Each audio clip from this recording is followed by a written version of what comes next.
tips for when you're pushing snow. You always want to run your bucket level. There's a bucket level indicator on the top of the bucket, a sticker there that shows you when your bucket is at the level position. The other thing that's important is on your hydraulic lever for your tractor. You got your 3 functions, 4 functions actually, up and down, side to side for your bucket.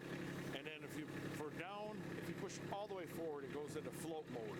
And that's a good function to have for when you're pushing snow, because it doesn't put down pressure and it floats across the contour of the ground.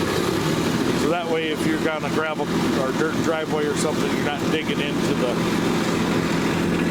the dirt when you're pushing your snow and gouging it.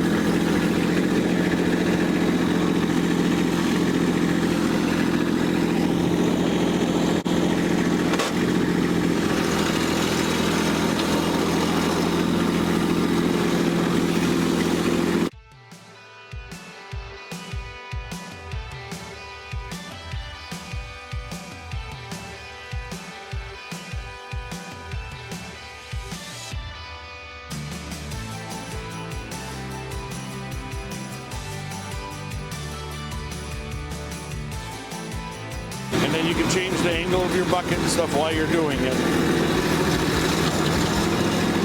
And if you get that really hard to reach stuff or the hard to dig up stuff, you do have down pressure too. So you can raise the whole front end of the tractor and push if you want.